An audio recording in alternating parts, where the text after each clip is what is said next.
to the process now. Before the meeting begins and the webcasting begins, I'll make the usual statement. Welcome to this meeting of the Cabinet being held on today, the 28th of June. The meeting has been webcast, and with the exception of any business that the Cabinet resolves to exclude the press and public because of the likely disclosure of exempt information as defined by the Local Government Act 1972. Apologies. We have an apology from Councillor Wyn Mullin-Jones. Sadly, I spoke to Alan on Sunday, and Wyn's had an acute bout of food poisoning, which has really knocked her back. So Wyn won't be here today. Do we have any declarations of interest in relation to today's meeting? If I just run through the script, Chair. Members will be aware of the requirement under the Council's Code of Conduct to declare any personal or prejudicial interest in respect of any business to be considered at today's meeting. Such interest should be declared now, or as soon as the councillor affected becomes aware that they have a personal or prejudicial interest in today's business. All members declaring an interest are required to state clearly what the interest is and to advise whether it's a personal interest or a personal and prejudicial interest as defined in the Code of Conduct. Any member declaring a prejudicial interest is required to leave the chamber for the duration of the business and can take no part in the proceedings. Members with a personal interest only may take part in the debate and any vote. If a personal or personal and prejudicial interest is declared today that has not previously been disclosed and recorded, the councillor concerned will be required to complete and sign a declaration of interest form, which is available from committee support staff here today or online. Okay. We'll go to, well, I've not been notified of any urgent matters. So on that basis, we'll go to agenda item 4, the minutes of the last Cabinet meeting on the 7th of June. So if we'll go through pages 1 to 8 for accuracy. So page 1, page 2, page 3,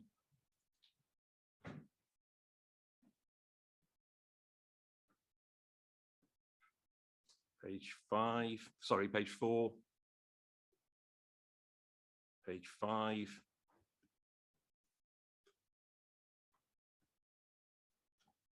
page 6, page 7,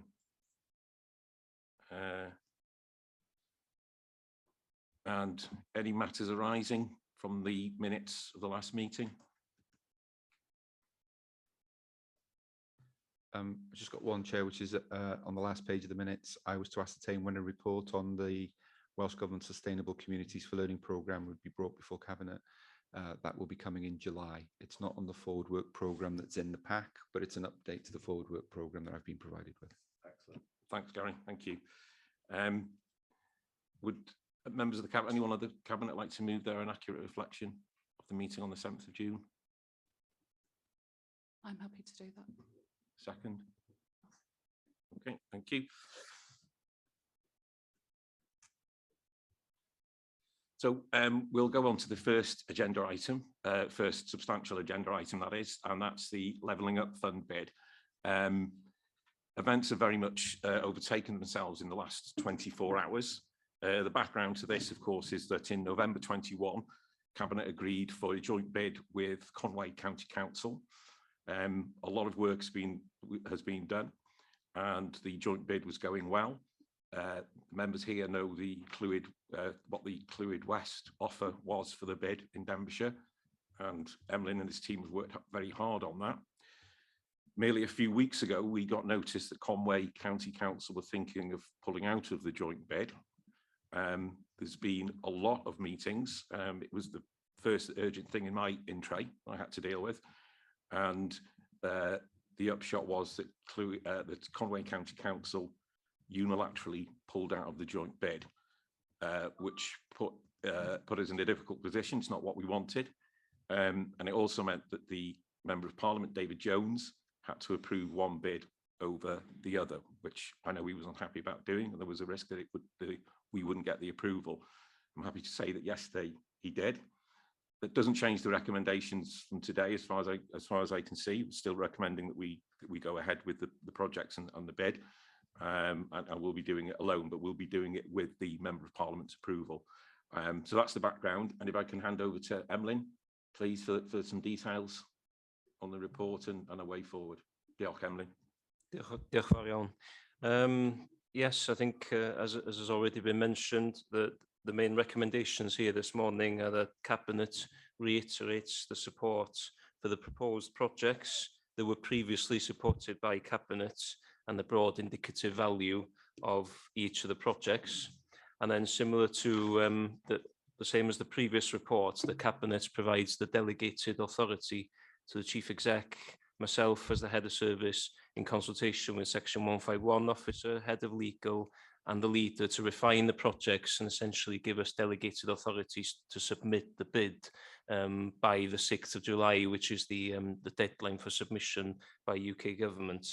As the Leader set out, the main reason things have changed is the UK government's guidance changed from the round one, where we were successful with Wrexham for the Clwyd South bid, to round two, where constituencies that crosses two local authority boundaries are now allowed to submit separate bids, which is why Conwy have decided to progress with their own solo bid following that change. So essentially now we are working as hard as ever on the projects. Most of the work is completed. We're working really closely with our consultants and liaising with UK government officials to make sure that we're on track to submit the bids. The projects are outlined in point 4.5 in the report, which are the same projects that were presented to Cabinet in November. And we're now on track to submit the bid as it was previously approved. I think that's probably about it from our perspective. I think, Gareth, anything you want to add? No. So essentially, things remain on track, and thankfully we've had the confirmation from David Jones MP yesterday to confirm his prioritisation for our bid. Diolch yn fawr. Diolch, Emlyn. I know that the Chief Executive has worked very hard, both in the run-up to the unilateral decision by Conwy, and particularly once they, that they'd made that decision. So I'm going to bring Graham in as well. Yeah, no, thank you, Leader. Just to reiterate that there's been a number of discussions that we've had over the last month with Chief Executive of Conwy, with the MP, with directors at Conwy and officers. You've been involved in those once you were elected as leader. So we've done all we can to discuss the issue with Conwy, to negotiate the position. Conwy's decision is their decision. They were entitled to make that decision. They didn't want a joint bid in the end and wanted to go alone.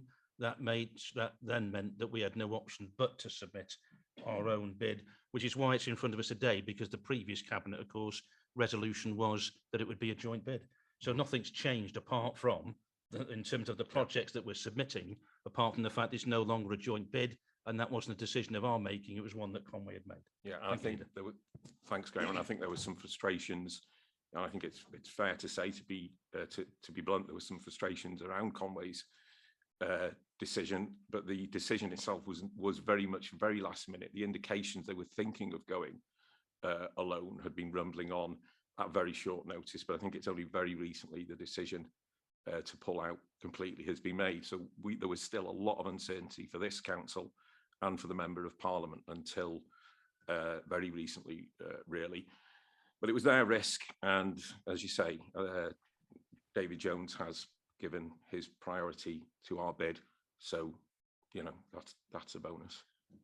Okay, so I'll look to the Cabinet. Are there any questions or issues that you want to raise?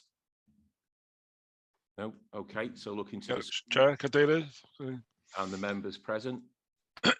Cadeirydd, mae gynna i fater. Emrys. Ie, ga i just cadarnhau bod chi'n clywed i? Ne, dwi'n gweld pennau nodio, dyna ni. Ie, dim ond mi roedd potensial i'r penderfyniad yma fod wedi mynd yn groes i'r hyn byddwn ni wedi dymuno yn arbennig yn ardal Rhuthun o Orllewin Clwyd. ac mi roedd yna bryder aruthrol pan ddath y newyddion I law fod y Conwy yn bwriadu mynd I ffordd eu hunain gyda hyn. Penderfyniad sydd yn aneglur I ni fel sir, ond dyna fo penderfyniad a gyda nhw hawl I wneud hynny fel sydd wedi egluro. Ond yr pryder sydd wedi codi hefyd gyda ni ymysg grŵp aelodau Mags Ruthun ydy bod y newyddion yma wedi cyrraedd ni drwy gydweithwyr neu cynghorwyr o Gonwy yn ytrach na drwy ffyrdd swyddogol o fewn y sir. A da ni'n bryderus falle, bod y wybodaeth wedi bod ar gael ers diwedd Mawrth dechrau Ebrill, mae dim ond drwy aelodau sydd ddim ar y cabinet fod yn sgwrsio gydag aelodau eraill o Gonwy ddoth y newyddion yma, ddoth y sibrydion allan bod y drefn yma yn debygol o newid. Ac mae yna beth aniddigrwydd ymhlith Mags Ruthun yn sicr ynghylch y drefn yma. Fe ofynnwyd I mi drosglwyddo'r neges yma I chi heddiw yn dilyn yn cyfarfod ni ddoe fel Mags Ruthun.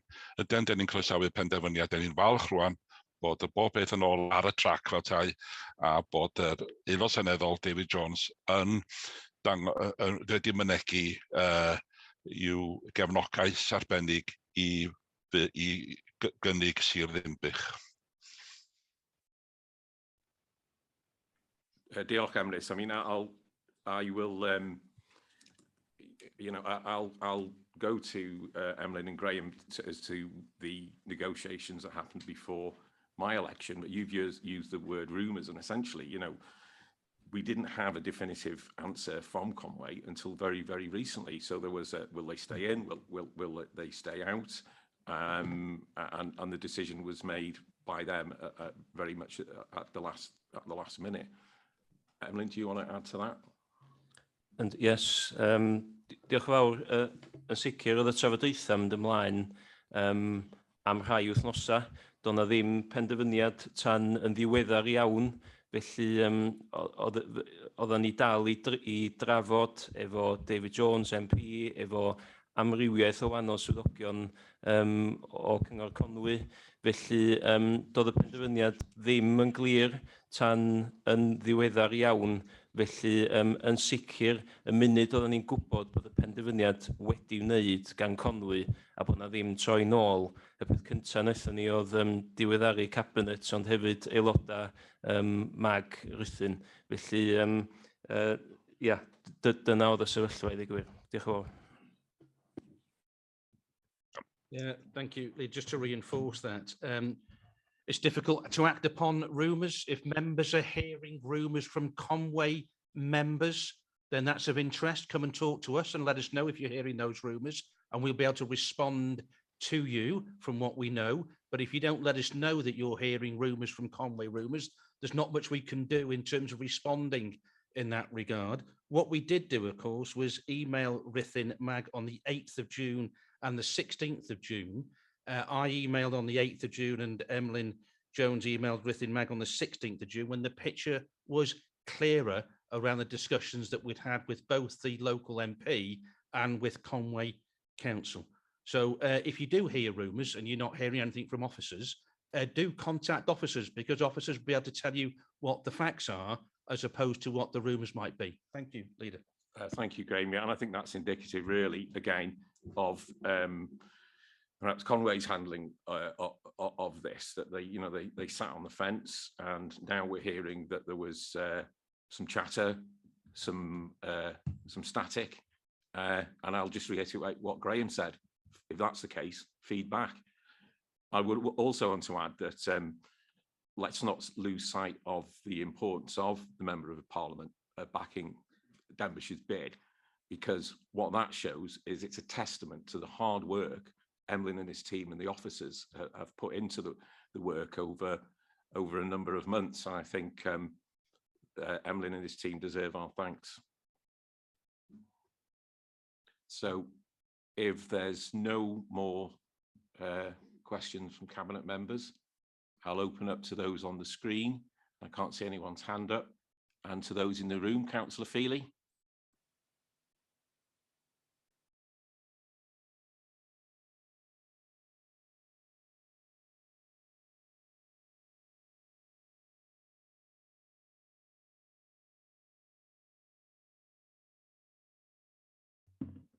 Okay, thank you. Thank you, Leader. Well, I'd like to obviously thank the officers who've been involved, Gareth, Emlyn, Sandra, and I agree with the Leader that they have done an amazing job to pull this together. Let's not forget how soon, how quickly they had to pull things together. I'm not concerned about the situation, including the information, if you like, around the Conway Clwyd West situation. But what I would like to ask is, will the fact that Conway has decided to go it alone have a detrimental effect on the bid? I don't think it will myself, but if I'm wrong, let me know, in which case I'm not really bothered if they want to go on their own. And I'd also like to clarify with Emlyn and Gareth, is there likely, we've heard initially 10 million for the levelling up bid for Clwyd West part of it. Is there likely to be more money coming available? I am concerned about this because, as you can see from the list, it's nearly all Ruthin and its district in Clwyd West that are going to benefit from this. So I would like to know, to be reassured on the projects we have, that there might be a bit more money, if you're able to say that, than 10 million. Thanks, Bobby. Thank you. Yeah. Thank you. It's a good question, actually, Bobby, because the joint bid was for the 20 million and now we're going it alone. So yeah, I see where you're coming from. Yeah. Yes. Firstly, the question about detrimental impact on the Ddinbych bid. No, the decision from Conway to go it alone won't have a detrimental impact on the Ddinbych bid. We're in regular contact with colleagues from UK government, and our own consultants are of the opinion that we've got a really strong, coherent bid with a really clear theme kind of running through it. So, so from that perspective, it won't have a negative impact at all. From the funding that's available, the fact that we are progressing with a solar bid allows us, in theory, to access up to 20 million instead of the previous 10 million. But I'll hand over to Gareth to take us through that at the moment, because obviously timescales are really tight also around that change and what options we have. Thanks, Emlyn. Yeah, I think we don't have any other projects to add into the bid beyond the ones that are already in there. We have looked at whether we can increase the contingency to cover the existing bids, to cover potential inflation, etc. The view of the consultant and the team is we have sufficient contingency and coverage in the current figures to cover unforeseen or to cover contingencies. And the application process is so complex to introduce additional significant costs. It's not just a case of amending figures, it has a knock-on effect on the overall bid and the sequencing. And given we had probably 3 weeks, 4 weeks to make any amendments, it's probably too late in the day, really. But we're confident we have sufficient coverage with contingencies to cover unforeseen in any of the existing projects. Thank you. Just to add to that also, what we are doing as a team and a number of services who've been inputting into this is, over time, obviously what's come out of the levelling up process is lots of ideas, project ideas for town regeneration. So we want to now to look at the ideas and the projects that didn't make it to the shortlist, to develop some of those projects further, and to look at working with members to develop these kind of town, call them regeneration plans, to progress some of the other projects that didn't make it to the final list. So that's kind of something that we want to do more work on now once we've got through the levelling up stage. So, yeah.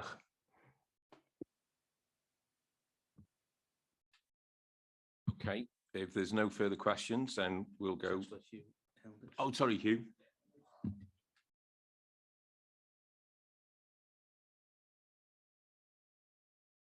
First of all, I'd like to put it on record, really, that our thanks that David Jones is supporting this application, because, you know, to my community of Ruthin, of 10 million is a significant figure. I am going to take you to task, Graham, slightly on your communication. I'd like you to reflect on the 2 emails that are written and actually tell me what it actually tells me, because it tells me you're coming to Mags and we're coming here. It doesn't give me any detail of what's going on. And, you know, for somebody who stood on a doorstep saying, I'm fighting for 10 million for my town, to finance the town, to be put in limbo and not communicated with, I thank Gareth for coming to the Mags yesterday and put us on the right track. And I'm not having a pop officers in any shape or form, let's get that clear. But, you know, 10 million to a little town like Ruthin is going to change the world. And that's really important. And when, I know Hugh Evans emailed a couple of occasions as well, Graham, we need information on this. It's all well briefing the cabinet, but the local members at local level need to have that information, because we're not hearing rumours from Conway councillors. We're not hearing rumours from Denbighshire councillors or officers. We're hearing from members of the public. And that's scary. And then I'm saying, well, I'm in the dark. I don't know, but I've got Mags coming up and I may have a cabinet coming up. You know, it just needs to be a bit more informative. And, you know, that level of money, we're not talking about £100 or £200. It's big bucks. And we just need to be a bit more communicate on that. My concern is in November, we were convinced that Conway were doing a joint bid with us. That was the principles we were working off.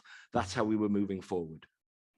What I want to understand is why now has Conway decided to go alone, which doesn't, for me, because considering we've had successful joint bids in, I think, Gwyneth's part of the world with Wrexham. So it's a model that's worked and been approved. Why is that the case? Because is it a negative? Obviously, it's a positive. David Jones is back in Denbighshire, but is it a negative? Is there something in the mix or the devil in the detail that we don't know about? But my fundamental question is, and I'm asking on behalf of every resident of Ruthin here now, if Conway's single bid wins over Denbighshire bid, where does that leave Ruthin?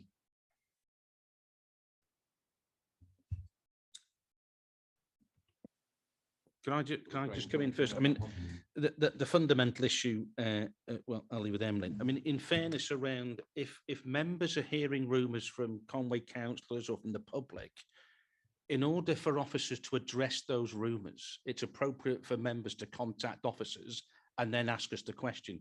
If you don't approach us and then sometime later say, why didn't officers update us? We didn't know what rumours you were hearing from the public, Hugh. You were contacted by Hugh Evans. There's an email trail to say. And I've got the email trail here, and I've got it that says, I learned yesterday morning that Conway are now going it alone. That was from Councillor AMRYWIETH. That was dated the 8th of June. And within an hour or two on the 8th of June, I responded and updated all of MAG. So we can pick through the emails, Hugh. My point is that if you hear rumours from the public, then what is really helpful for officers is if you come back and let us know so we can address those. Okay, so great. Let me ask you a question. What did you reply on the 8th that was informative? I've got the email here. You repeated what the bid was. Do you want me to read it out? I don't want to read it out. No, I'm just saying. But it's quite a lengthy email. And it says, Conway have recently advised... No, you want to know what's in it? Let me tell you. Conway have recently advised us that the local MP that they wish to submit a standalone bid and not progress with a joint bid. This is not our preference, but it's a decision that Conway are entitled to make. That means we have to submit a Denbighshire-only bid, which will include all previously agreed projects, so there'll be no changes to our bid. Our consultants and UK government officials have told us that we have a strong bid with a clear narrative and theme. Most of the work on submitting our own bid has been completed. As it now looks like we are submitting a Denbighshire-only bid, we'll be reporting changes of circumstances back to Cabinet on the 28th of June. In my opinion, there is no need for a special Ruthin MAG meeting before your next scheduled meeting, which is the day before Cabinet meets on the 27th. Officers will attend Ruthin MAG on the 27th of June, so you're briefed before the matter is reported to Cabinet. If members wanted to insist on a special Ruthin MAG meeting, of course, we would have had one. So it's never easy when a previous agreement from a local authority doesn't actually run through. I think in fairness to officers and in fairness to myself, and I know you said there was no criticism of officers, we've tried our best in order to keep you updated. I'm happy to have a discussion outside of Cabinet as how we could improve upon that, both from our perspective as officers, but also from local members, if you can let us know when you're hearing the rumours, because that helps us understand also what is happening on the street, so we can address those concerns with you. They're not the substantive issue today, so we can take that offline around who said what in emails. The substantive issues are the ones that you've actually raised in terms of why did Conway decide not to pursue the joint bid, and what happens if our bid is unsuccessful and Conway's is, because there's two bids. What I would say on that score is they are two separate bids that will need to be assessed by UK government. There's a criteria for that, and Gareth and Emlyn can help us. I think what supports our position is that the MP, in having to choose between two separate bids, has prioritised the Ddinbych bid. So I think that is, as you said, Hugh, is really good news in terms of strengthening our bid, in that the MP, in looking at both bids, has prioritised our bid. However, it's not the MP that makes the final decision, of course, it's UK government, and we wait to hear what that decision will be. Emily, I don't know if you want to talk a little bit more about why we think Conway went alone. That's only speculation, it's their decision, and they're entitled to take that. But from what you know, what do you think was their rationale for deciding not to submit a joint bid? And in terms of what happens in that worst case scenario where the Ruthin bid is unsuccessful in terms of a UK decision, and when we think that decision might be. Thank you. Certainly from our discussions with Conway, clearly the change in UK government's guidance instigated and prompted their decision clearly to go it alone. So that option has been made available to them, and they've decided to take up that option and take up that opportunity. It's never been clear to us, following several meetings with Conway Council, why they want to go it alone, but they clearly feel that a solo bid is a stronger bid for them in one way or another, but it certainly isn't detrimental to our bid. And as Graham pointed out, you know, if we look at the assessment criteria of how bids are assessed, that it looks at whether you're in priority one status, which we are. It's about deliverability, which all our projects are deliverable by the date, and it's about having a really clear strategic kind of theme around the bid, which we've been told we have from our consultants and UK government. So from a Ddinbych perspective, not that clear about Conway's decision, but from our bid, really strong bid, and you know, we'd be confident going through that. So I'd say again, you know, if we are unsuccessful, and I very much hope this isn't the case, because all the things we've mentioned this morning gives us confidence that we will be. We will need to look at other funding streams, like we've talked about already this morning, which we're liaison with Welsh Government and UK Government in the future, again, about how we fund projects in Ruthin. So yeah, hopefully that answers the question. Yeah, thanks, Emily. And I'll come in as well, Hugh. Look, the conversation about communications is perhaps for another day. I'm not going to let this cabinet descend into who said what in an email on what particular date. That's not happening today. To come back to your first question, Hugh, perhaps I can give it a bit more insight as someone who was looking at it with fresh eyes. It was all new to me. It was first thing in my intro. It was the most urgent thing to deal with, and I sat on 3 of the meetings, 2 of which were with Conway officers and the chief exec, and with David Jones as well. So looking at it with fresh eyes, being very well briefed by Emlyn and Graham, and knowing the background, I just thought, when I heard Conway's so-called reasons, I just thought, am I missing something here? Am I the new boy who just doesn't get what's going on? It just didn't make sense to me why they would want to put their own project at risk, because David Jones was quite clear that he would back a joint bid. Now, Hugh, you know me, and for me to sit in a public meeting and say thank you to a Conservative member of Parliament it is quite unique for me to do. But you know, I'll echo your thanks. But the point being that Conway always put at risk their bid by going it alone. The risk being that David Jones would not back them, and that made no sense to me at all. And so with those fresh eyes, if you like, I hope that sort of helps answer your question, because I agree with Emlyn. Looking at it, it didn't make sense to me. I don't know, that probably doesn't answer your question, but it might give you a bit of context as to, yeah, I think you know, looking at how their decision process. The thing that I think I struggle with is that they were the lead authority in this originally, weren't they? So something doesn't stack up, and I'm just trying to understand why, you know. And I agree with you. And I agree with you about the email thing. I think maybe all I would say is that it's the language that's probably important. So if when somebody says it now looks like we'll be submitting a Denbighshire only bid, but we will report the changes on the 20th of June, 20 odd days. So somebody telling me it now looks like we're going to do it, and it does insinuate that there could be changes. It is quite a worrying process to go through. So I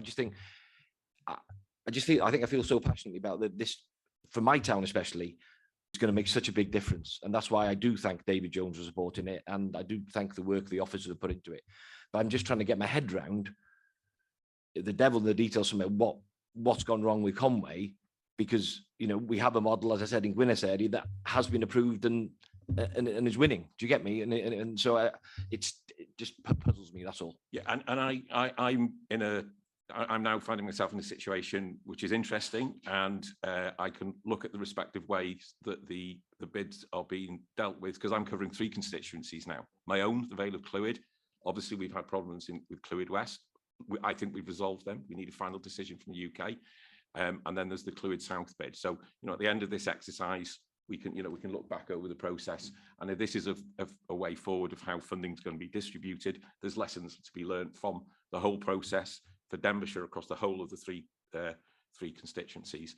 And Hugh, I've said this before, you know, if you've got an issue, you know my mobile number, give me a ring.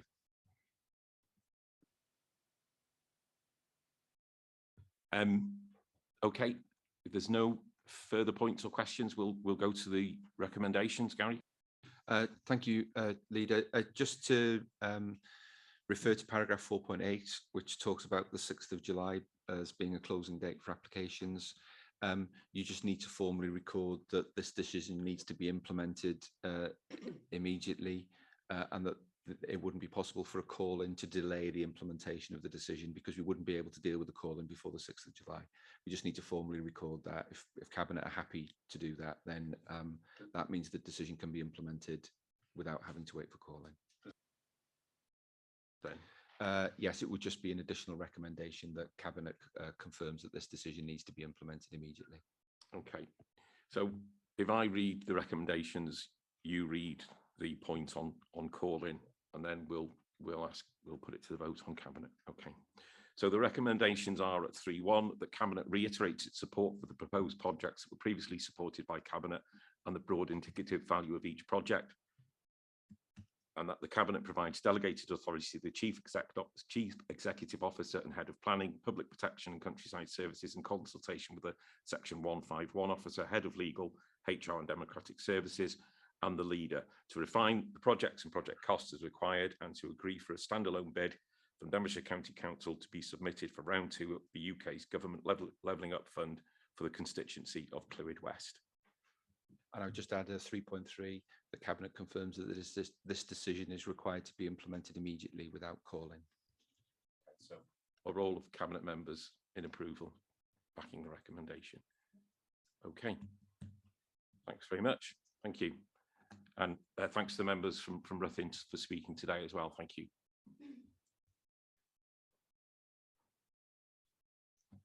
So we're going to agenda item 6, the strategic, bear with me a second, the strategic equality and diversity in Denbighshire. I'm going to hand over to Julie, but I just want to quickly say that the council that I lead will have equalities and diversity running through as one of its main themes. I want to see a more equal and diverse Denbighshire. I want to see a more equal and diverse Denbighshire County Council, and I want to see our communities reflect that. So I'm going to hand over to Julie. Thank you, Leader. Can I just begin by saying I'm delighted to be here and presenting my first report to Cabinet.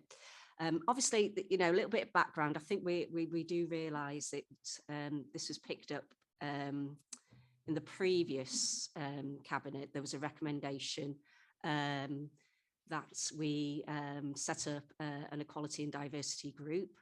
That was considered in February 2022. So what we're doing today is hopefully just getting approval that this group gets set up.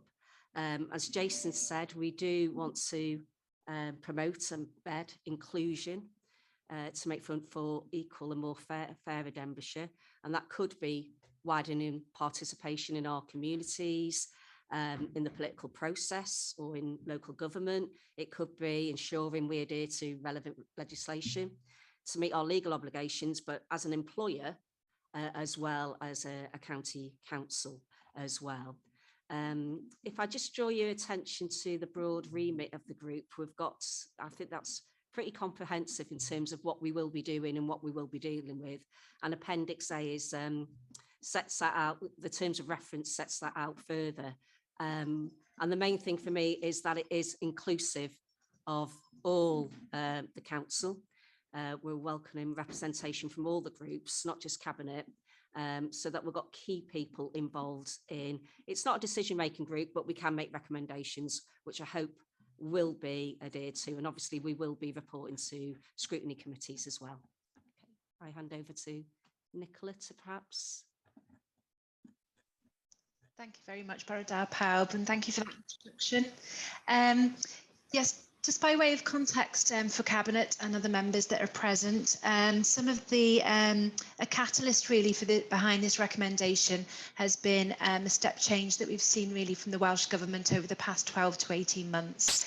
So there's been the introduction of new legislation such as the Local Government and Elections Act, which requires us to consider how democracy can be made more diverse and inclusive.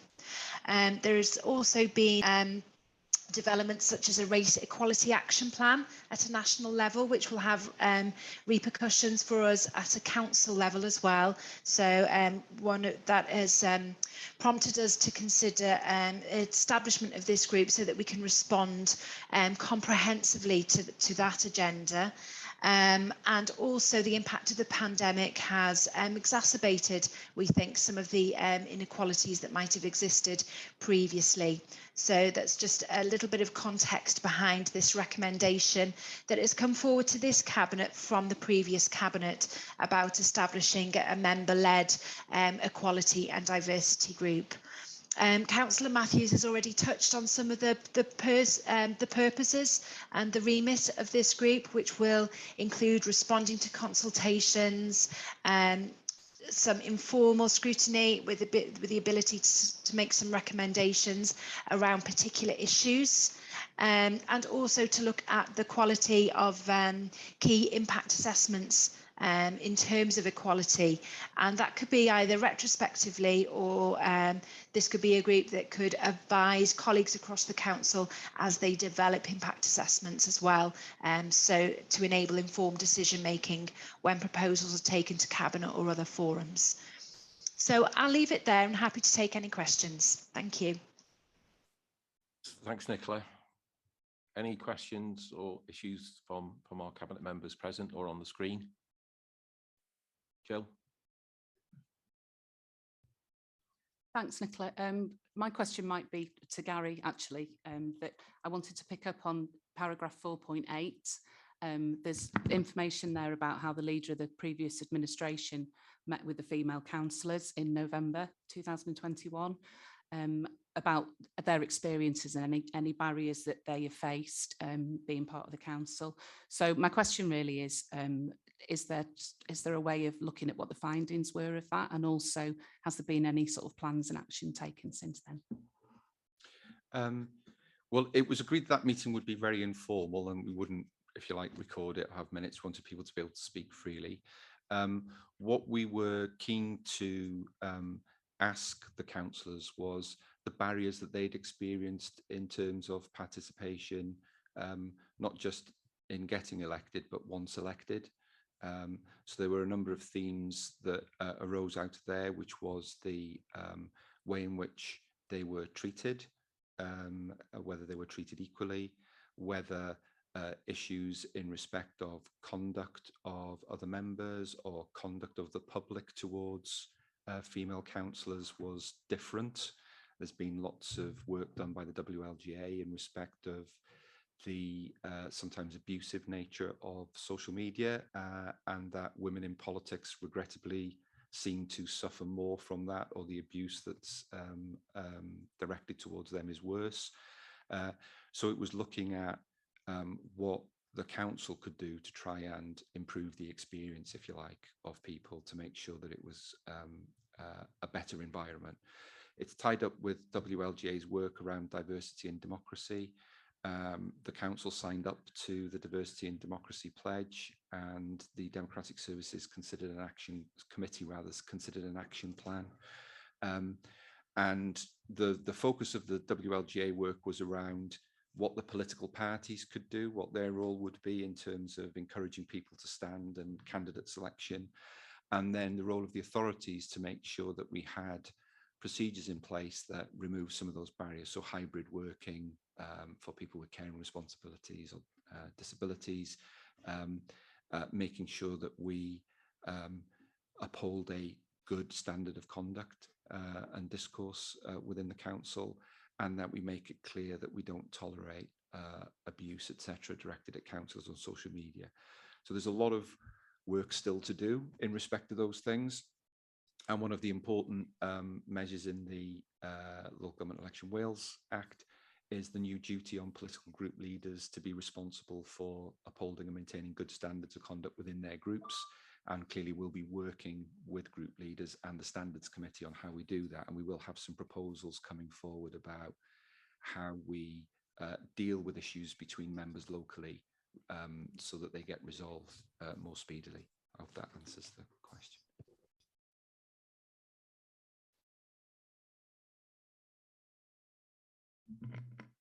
Yeah, just thank you for that, Gary. The reason I ask is partly because, you know, as a cabinet now, we've got, I believe, the best sort of gender balance that we've ever seen. And as a group of Labour councillors, you know, as far as age is concerned, and ethnic diversity, you know, there seems to be a bit of a sea change. So I'm really pleased that that work's ongoing, because obviously we want to build on that now. And, you know, hopefully it's something that the Equality Group can pick up on as well. So thank you. Just to carry on from that, I think it's important that this group and that the whole strategy around equalities is an ongoing conversation, that it can, you know, that continues, and that's why I've elevated it to a cabinet portfolio, which I know Julie will do a brilliant job on. But it's important that those conversations and anyone's experiences within this council as a councillor, those conversations are had. Again, don't be shy in coming forward on any issues around equality or diversity, because it's an absolute priority for this council.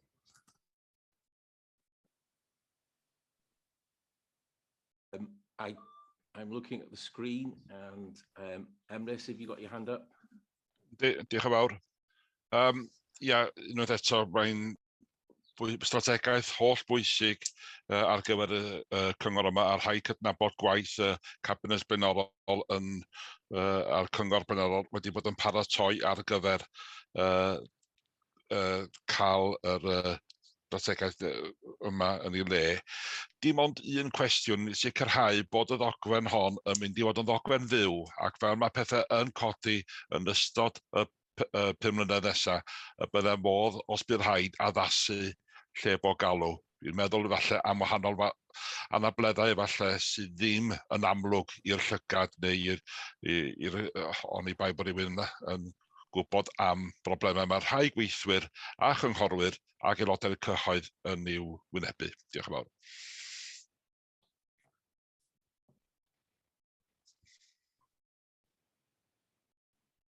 Nicola, are you perhaps best placed to answer that? Yes, I can answer that. Thank you for the question. Within the terms of reference and the cover report, we've made a commitment that we will review this group on an annual basis to ensure that it is working effectively. And that would also include responding to any changes in legislation that might add a particular subset of protected characteristics, for example. So we would always, as an organisation, make sure that we respond to any legislative updates anyway outside of this group. And I can give you assurance that we will be looking at this group on an annual basis, having a formal or an informal annual review of the work of the group and its effectiveness as well, to see if anything needs to alter or shift to improve things or to respond to what might be happening in our communities. I hope that answers the question. Diolch. Thank you, Nicola. And I can see you've got your hand up. Did you have your hand up, Barry, or you just adjusting your glass? Thank you, Leader. If I may speak, how does Barry want to speak? Did you have it just to go with protocol, Anne? No. Yeah. No. Thanks, Anne. Fire away. Okay, yeah, if it's the same meeting, I attended that meeting last November. If it's the same one, Gary, where we just had the women councillors present, could you just confirm that? Yeah, that's correct, yeah. Yeah, there were some heart-wrenching comments made at that meeting, and it was decided to set up this group. A lot of people are rather nervous of coming forward, but there are issues out there. I'm quite concerned, Nicola's comment that we have an annual review. I think that it should be at least a 6-monthly review so that we can keep our fingers on the pulse, so to say, here, to protect the ladies, councillors, etc., and officers. Thank you.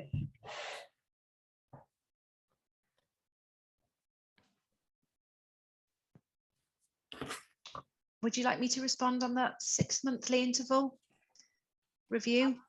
I was going to respond, and perhaps you can chip in. Yes, that's fine. Thank you. I think we decided on a 12-monthly review simply because we wanted to see it's not just the subjects that we'll be discussing, but also the makeup of the group and making sure it is effective. And I think 12 months gives us sufficient time to conduct a review and have sufficient meetings, because I think within 6 months we would only have, I'm just having a look now, it's the 2 or 3, a couple of meetings there, and I think we need to think about that in the context of 12 months rather than 6 months. Nicola, sorry. It's fine, thank you. I would echo that, and Councillor Davies, I would just emphasise that the purpose of a review would be to look at the effectiveness of the group itself and the work that it's doing.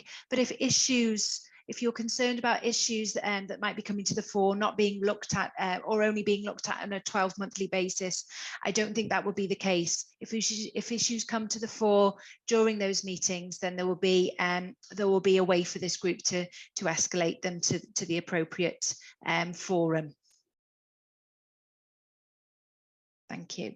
Yeah, and just to reiterate, in terms of issues relating to members' relationships, members' conduct, etc., then there is a new process that has been drafted.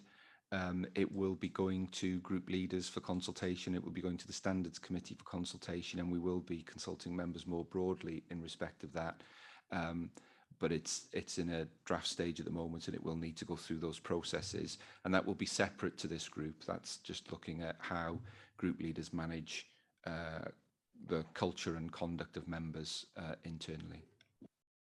And Anna, I would say, well, first of all, thanks for your contribution and for sharing your experience of how that meeting went, and that's really interesting to hear that. Thank you. But I'll just reiterate what's been said, and I use the phrase, it's an ongoing, constant conversation. So as issues arise and come up, then, you know, I've given this area real priority. We'll deal with this. But thanks again, Anne. Is there anything else you want to come back on?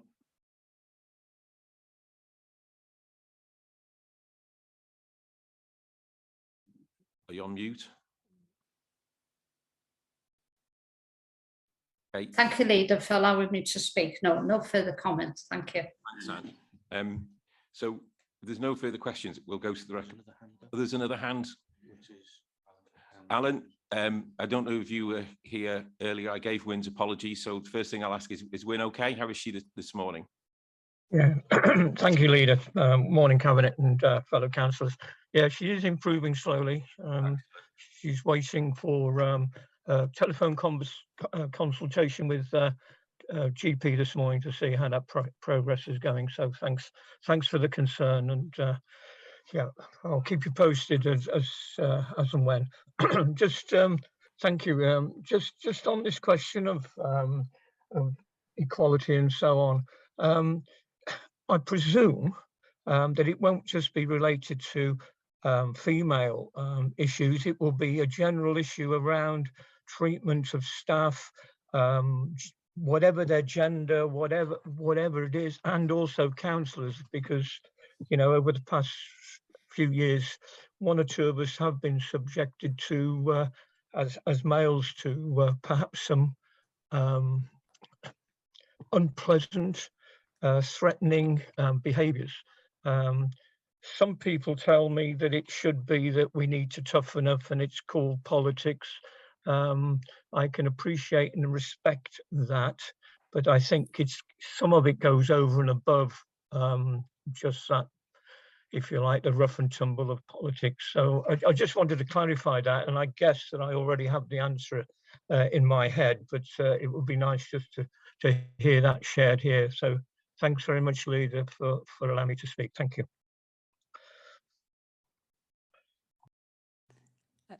Thanks, Alan. I think what you're alluding to that, well, what you're saying there is that's because of equality and diversity also impacts in terms of bullying and harassment of people, of individuals who work for the council, of us as councillors.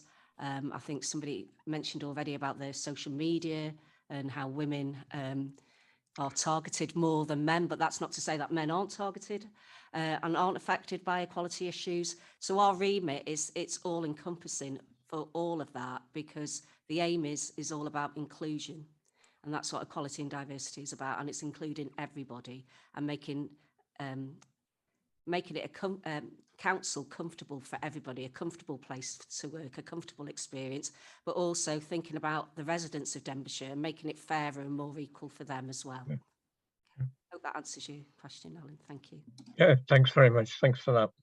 Yeah, I just wanted it recorded, really, that we are looking at the wider issue. So thank you. Yeah. Sorry, Gary. It's okay. Sorry. It's just to be clear that the group is more than just about internal conduct and relationships. It's about service delivery. It's about the diversity and quality implications of all that we do.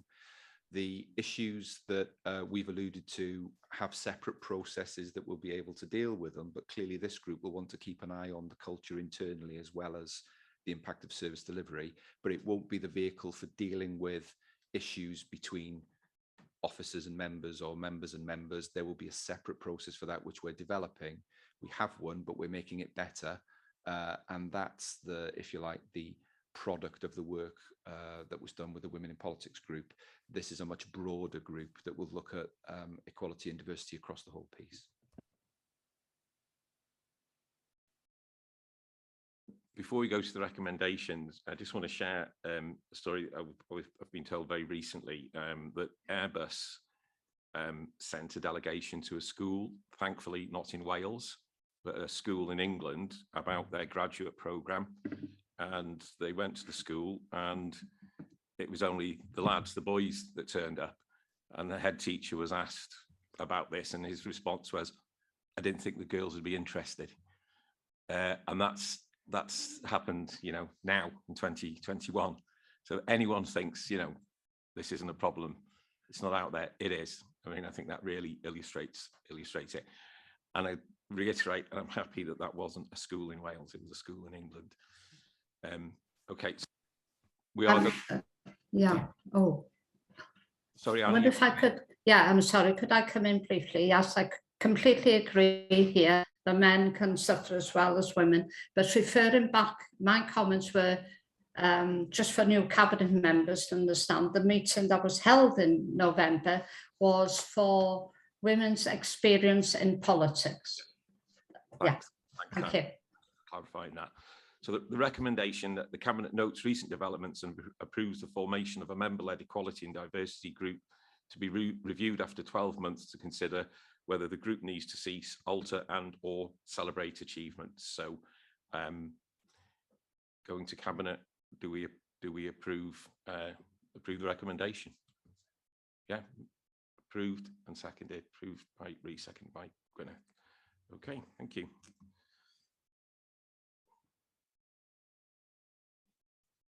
Okay, we're cracking on. We're still with Julie. Future of the North Wales Construction Partnership, the contractor framework.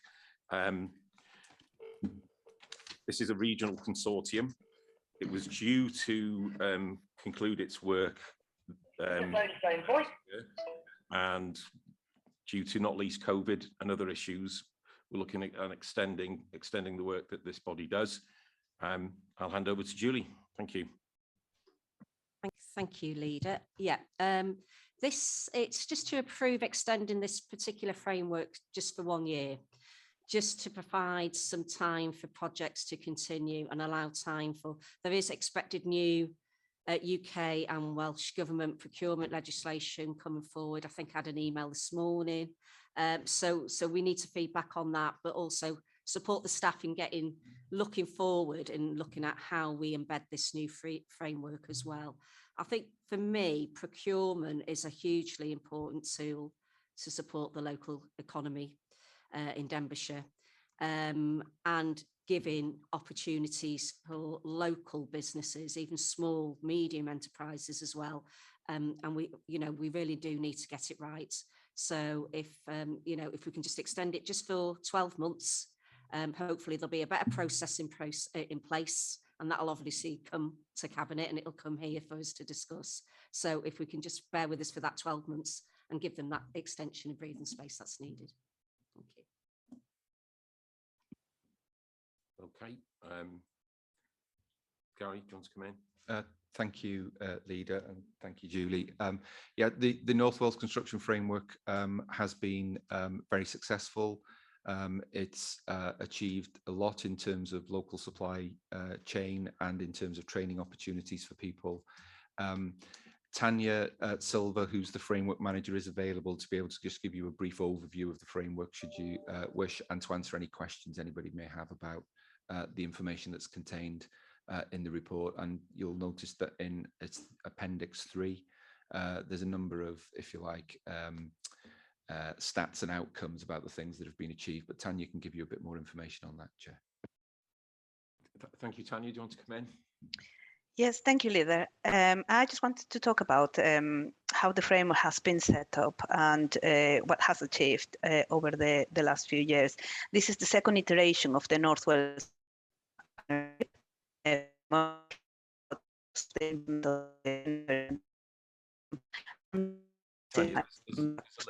investment.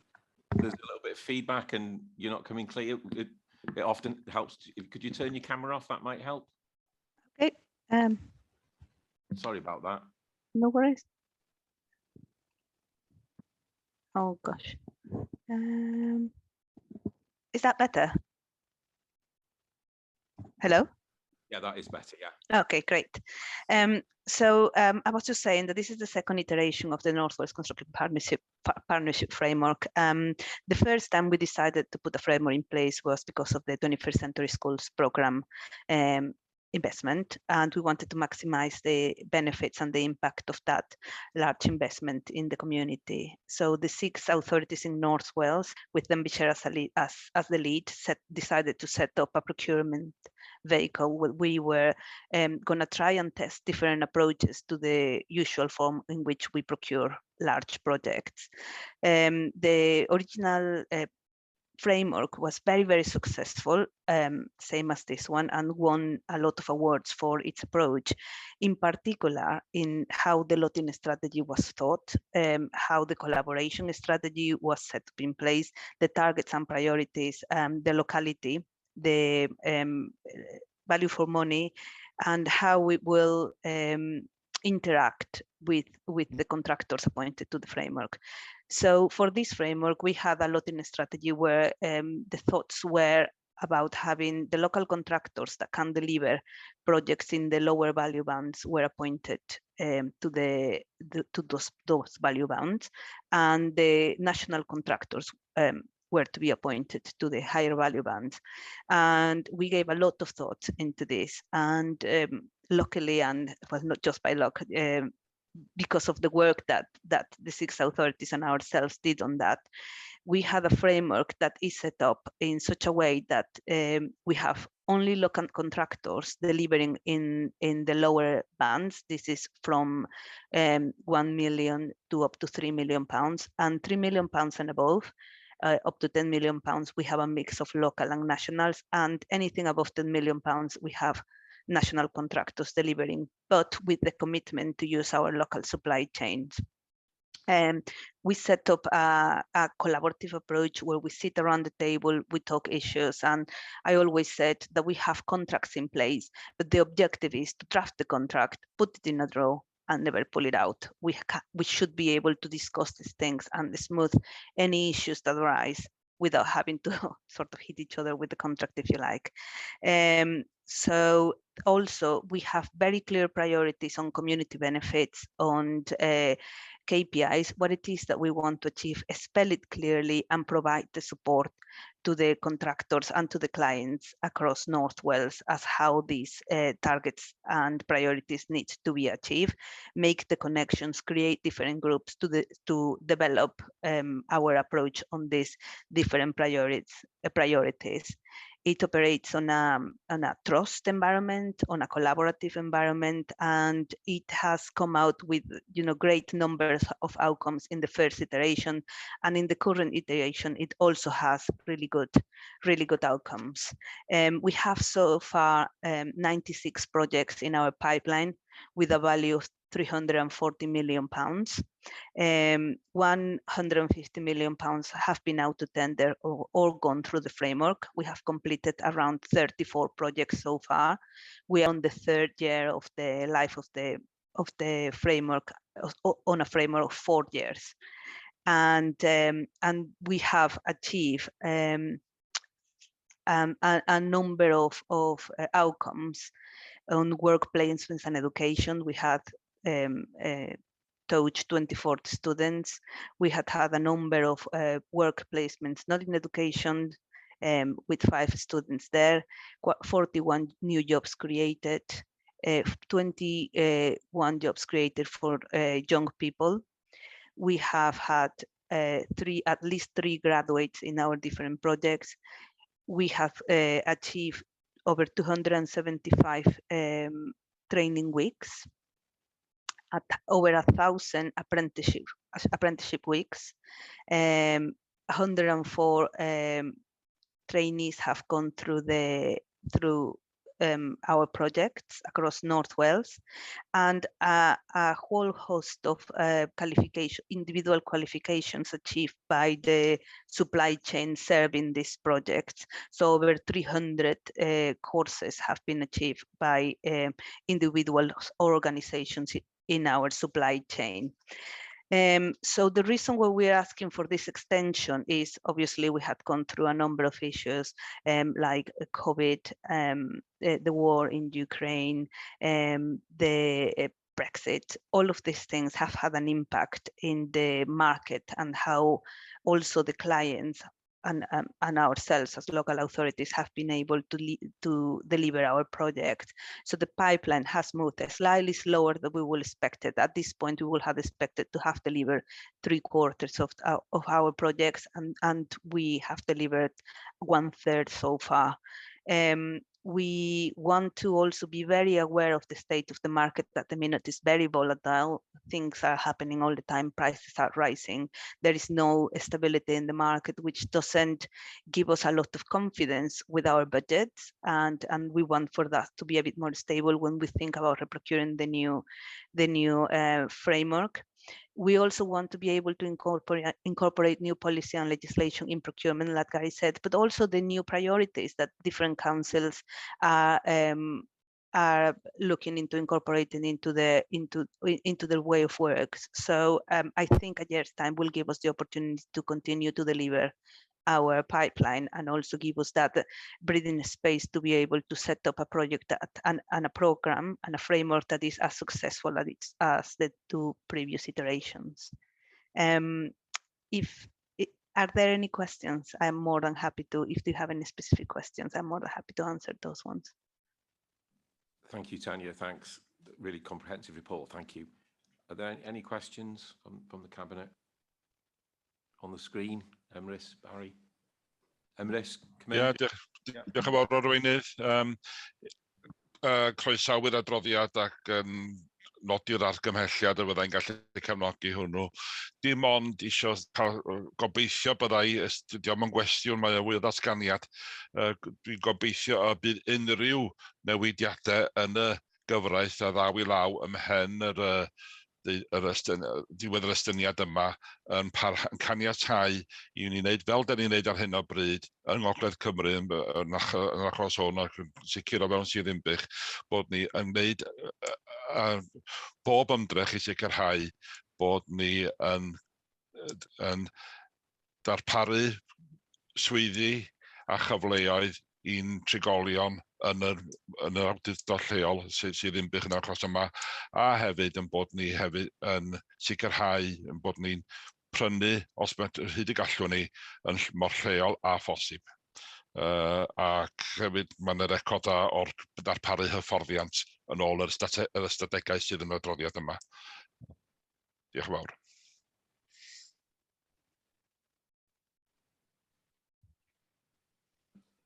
Thanks, Emrys. Tanya, do you want to come back on that? Yes, of course. Yes, the objective for us is to continue to deliver training and recruitment to the local communities where we deliver projects.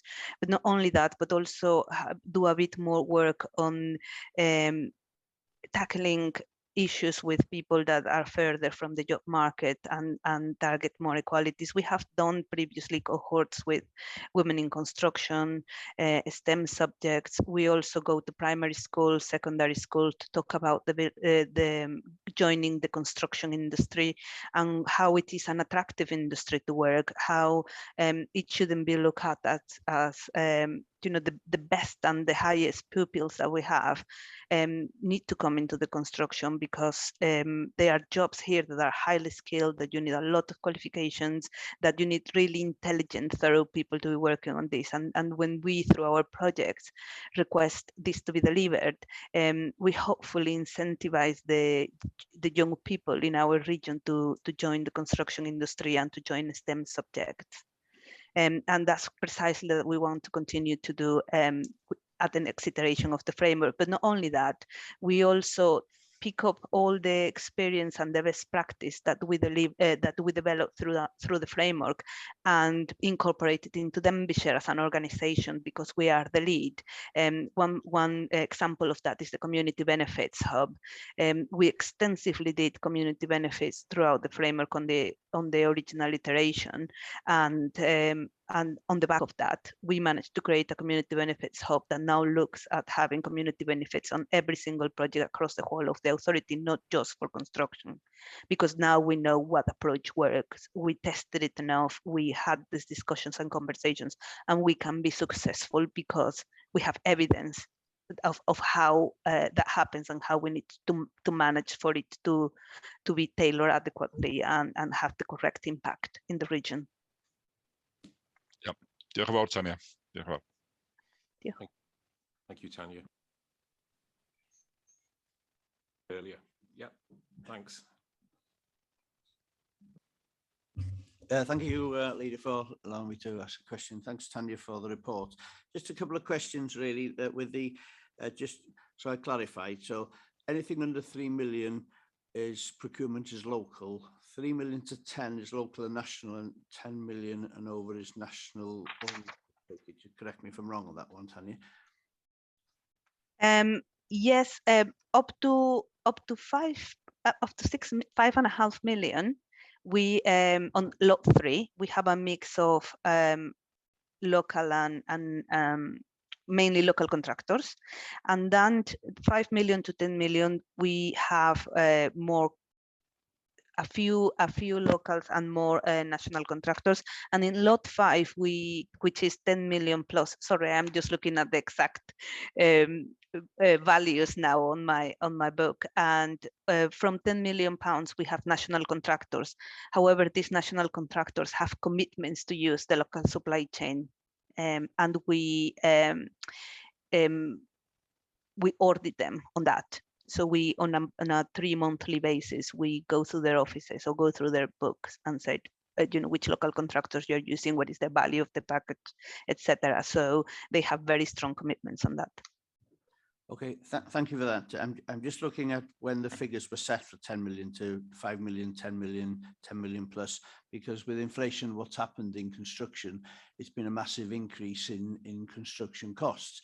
And I'm just wondering whether those figures are actually, should they be accurate or should they be reviewed to see whether those figures should be larger than that, actually to cover the cost, to allow some of the local contractors in Ddinbych. We've got some good quality contractors in Ddinbych who can do and deliver the work, and I'm just hoping that they're not being restricted or being outcompeted by national competitors in the work. I mean, you know, it's fairly new to me, the framework system, and I was discussing the framework of the Llanach Bridge and the NUNTRA and the scope of how the framework of that was being done, and I wouldn't like to think that and I've had a fairly detailed response from Tony Ward on how that works. I'm not convinced that I'm 100% right that it's right, but I'm just wondering whether these figures should be looked at again to see whether, because I'm sure, did you say this was 3 years ago when we were discussing these figures of 5 to 10 million? Well, I built a house 4 years ago and it would probably cost me twice as much if I built the same house today.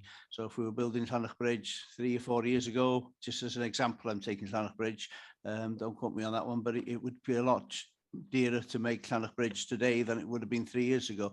So are we realistic with these figures of 5, 10 million, 10 million plus, or should they be reviewed, or could they be reviewed maybe subject to an inflation rate of construction costs from whenever it was done to now? Thank you. Thank you. Absolutely, I agree with you. If I had to do that again now, I will definitely change the value bounds, and I will change a few approaches according to the information that we had so far, and reviewing the, you know, what the best practice has been and what the lessons learned have been under this framework. Unfortunately, the nature of frameworks is the way we design them at the beginning is the way they operate throughout their life. But most definitely, when we come back to reprocure it, we will look again at the procurement strategy. The current framework that we have today with 5 value loads and everything above £250,000 is a complete review to what we had previously. On the original framework, we only had projects over £3.5 million and only 3 value loads, and we had some local contractors, but a number of national contractors there. So as time goes by and we understand better the market and we react to how the market is behaving and try to preempt what the market is going to do going forward, we review the lotting strategy every time, and that is part of the analysis that we need to do. We need to do it in conjunction with the new legislation. Luckily or not, or unfortunately, I am not sure which is the right word to use.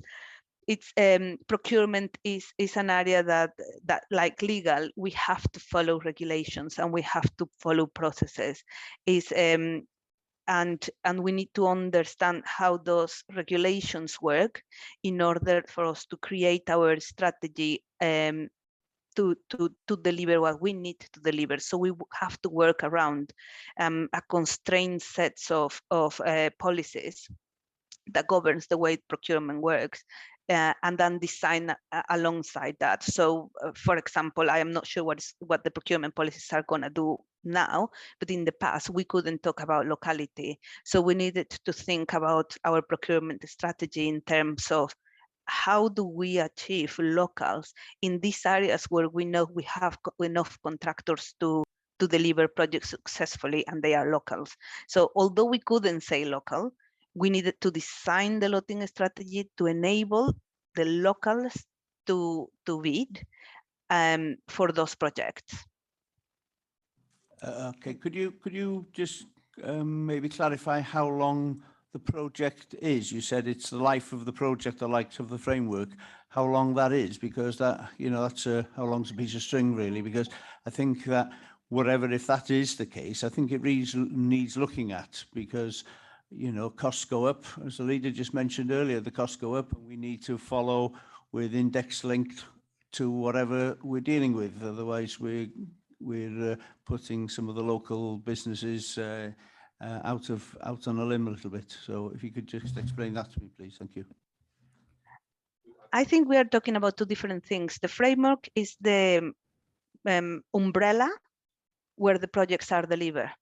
And each project is looked at individually, and each project has a value load. So, for example, if we have projects which we believe that will value 250,000 to 1 million, generally we would look at lot 1.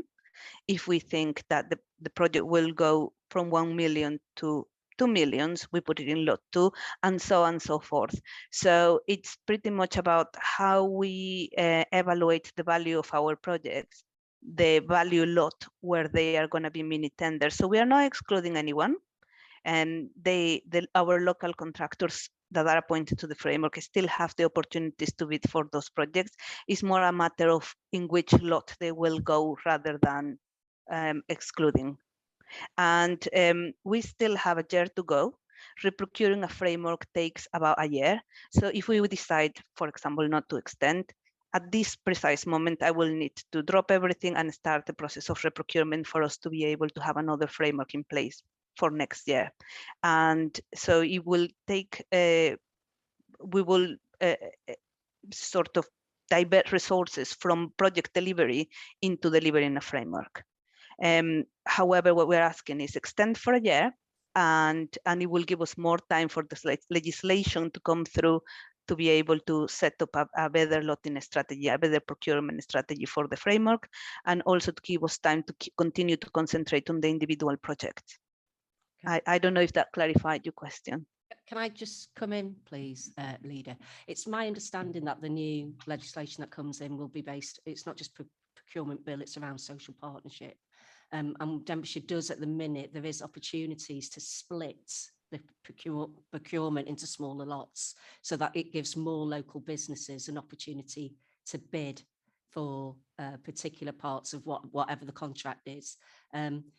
There's also ambitions around Business Wales supporting our local businesses in writing those bids, because sometimes that can be a barrier, so that we can bring everybody together in that. There's a lot of things that I was just having a look at here, but we can shape that procurement, and this year gives us an opportunity to really feed into, this is the vision we want for Ddinbych, but we've got that legislation we're waiting for, really, but I'm sure it'll be more of a social partnership approach in line with what the Welsh Government's ambitions are.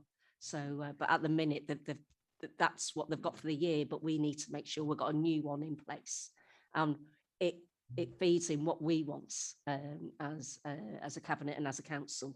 And I totally get what you're saying there, Mervyn, in terms of making sure local businesses have those opportunities to bid for any local work, and we're keeping the economy going in Ddinbych and the work in Ddinbych as well for people. Just for us to remember that local doesn't always mean small.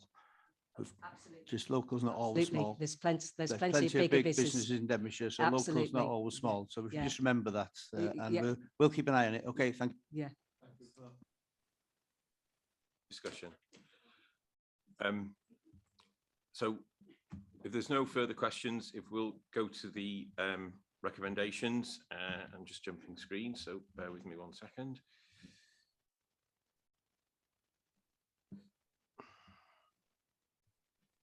So the recommendations are to approve extending the framework for 1 year, which will allow time for projects to continue to be let as per the programme, and allow time for expected new UK and Welsh Government procurement legislation to be released and or embedded into the process to be utilised when procuring a new framework. Yeah, so if we can have someone to move that recommendation. Yeah, Julie move and second Ellen. So all in favour? Excellent. Okay, I think we'll have a little comfort break. 10 minutes. Yep. Thank you. Thank you. We're with the agenda, and we're on agenda item 8, finance report. Thanks for Steve for joining us, and I'll hand over to Gwyneth. Diolch yn fawr, Gwyneth. Diolch yn fawr arweinydd. Mae'r adroddiad yma sy'n o'ch blaen chi yn rhoi manylion cyllideb refeniw'r cyngor ynghyd â chrynodeb o'r cynllun cyfalaf, y cyfri refeniw tai a'r cynllun cyfalaf tai ar gyfer 2022-2023. Mae'n bwysig nodi fod yr hyn sydd yn y gyllideb wedi gytuno eisoes gan y cyngor blaenorol, felly da ni ddim yn trafod manylion y gyllideb yn y cynnig yma. Mae'r ddogfen sy'n o'ch blaen chi yn cyflwyno manylion yn ychwanegol, mae'n cyflwyno manylion am brosiectau mawr y gyngor ac am drethu busnes na ellir ei hadennill bellach. Y cyngor sy'n gyfrifol am, wel, y cyngor sydd o'r golchwyl statudol o gasglu trethu busnes ar ran Llywodraeth Cymru. Yr hyn dwi'n ofyn yn fan hyn ydy'n bod ni'n nodi y gyllideb y benwyd, yn bod ni'n nodi'r grynodeb o'r gyllideb ac yn cytuno i'w chyhoeddi hi ar y rhyngrwyd, a bod ni'n cymeradwyo'r weithdrefn i ddileu'r trethu busnes na ellir ei hadennill. A mi hoffwn i drosglwyddo rwan i Steve Gadd i roi mwy o fanylion i ni. Diolch, Steve. Diolch. Thank you, Chair. Yeah, I think Gwyneth's covered most things. The budget summary is a document that goes on the internet. It's really useful for members of the public. It'll be accessible via the internet. So it's a good starter point for people to look at the budget. If you have any queries on it, or if anybody has any queries on it, please don't hesitate to email me and I'll find the answers if you do have any queries. Just to point out for the revenue side, the budgets in there are at a point in time, so they're as at the beginning of the year. And what it does mean is that lots of the contingencies are still held centrally. So the pay contingencies, etc., are all held centrally. So you will see those budgets change over, they've probably changed from when actually I've done the budget monitoring this month. So it is as at, as Gwyneth said, as was approved in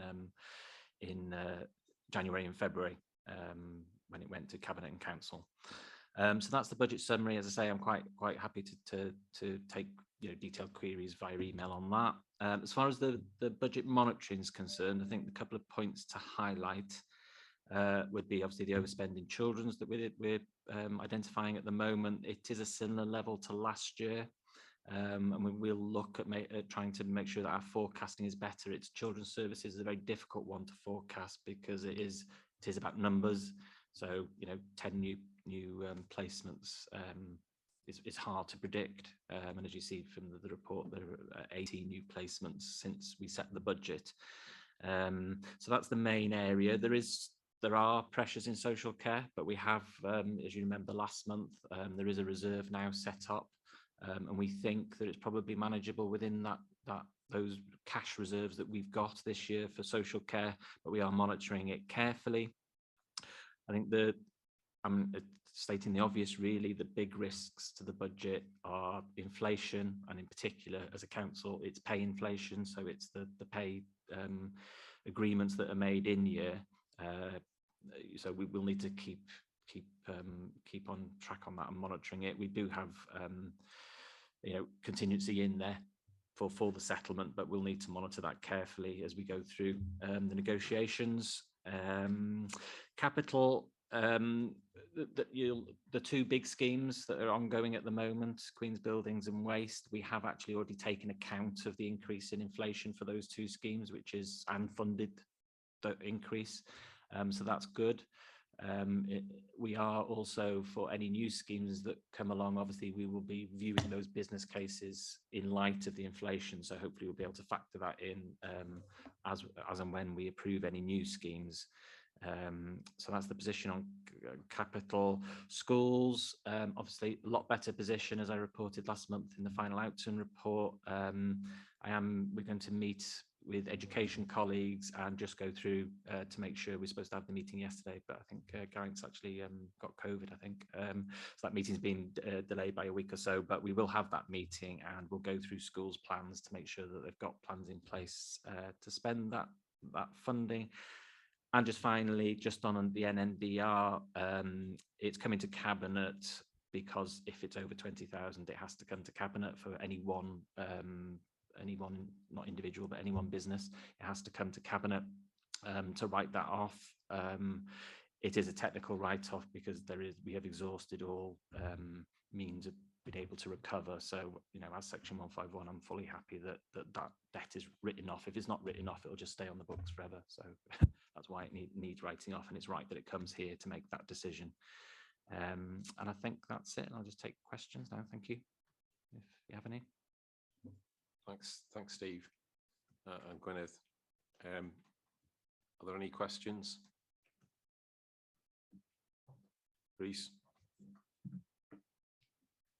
I didn't want to break a record on not having said anything all meetings. Mae'n ddrwg gen I os dwi'n dweud rhywbeth nawr mae Jill falle'n mynd I ddweud, ond dim ond tynnu sylw at 6.3 addysg a gwasanaethau plant, ac just atgoffa'n hunain ac atgoffa'r cabinet mae y flaenoriaeth sydd gan y cyngor ydy edrych ar ôl y plant sydd yn ein gofal ni. Rhai ohonon ni falle wedi bod ar y cwrs ar yr hyfforddiant rhienta corfforaethol, ac mae'r gwasanaeth plant fel da ni gyd yn gwybod yn debyg iawn i'r gwasanaeth iechyd. Mae'n amhosib I broffwydo faint o blant ddeithio'r system yn ystod y flwyddyn, felly da ni yn ymwybodol bod y gwariant wedi mynd yn uchel eto, ond dwi'n meddwl bod angen I ni atgoffa'n hunain bod hwnna yn flaenoriaeth y cyngor yma I edrych ar ôl y plant sydd yn gofal ni. Diolch yn fawr.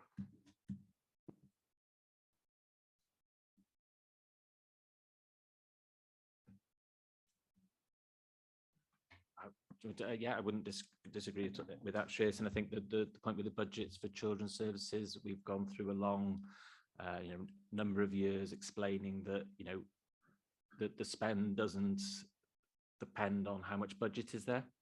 We will spend what's needed to care for those children as and when that need arises, and the service is aware of that. And I think councillors over the last couple of years have understood that if there are variances in there, it's because of responding to need, and we will fund that. But it's right that we report that overspend to you. And there have been instances in the past where maybe one young person has cost £500,000 to the council. It's as simple as that. Yeah. Diolch yn fawr.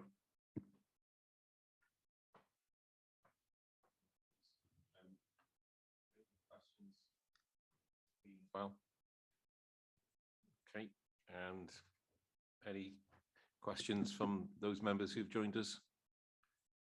No? Okay, then we'll go to the recommendations. Shall I read them, Gwyneth, or do you want to? So the recommendations are that members note the budget set for 22-23 and we progress against the agreed strategy. Note the budget summary document included at Appendix 1, and as in previous year, agree to its publication on the internet, and then that members approve the write-off of unrecoverable business rates as detailed in Section 6.9. So can we have a proposer to approve the recommendations? Gwyneth, and a seconder, Rhys, diolch. And all in favour? Okay. Thank you, Steve. So to the final agenda item, and that is the Cabinet Forward Work Programme. Yes, Chair, you've got the Cabinet Forward Work Programme there in front of you. There have been some amendments to it since the papers were published. So I think, as I alluded to earlier, excuse me, in July, there will be an item on the Sustainable Learning for Communities Band B to consider the review by the Modernising Education Programme Board of the prioritisation process as requested by Council. Then in September, There are two additional items. One about Ysgol Plas Bron-Dyffryn to review the findings of the consultation and to consider the publishing of the statutory notice, and one for the Queen's Market Operator Contract Award. And then in December, an item on Ysgol Plas Bron-Dyffryn to consider the final outline business case, full business case for the proposed new building for Ysgol Plas Bron-Dyffryn. So apologies, those are additions since the forward work programme was published. With those additions and looking at the forward work programme, are there any comments or anything to say on the forward work programme going forward? No? Okay, then I think that draws the meeting to a conclusion. Thank you very much, everybody. Diolch yn fawr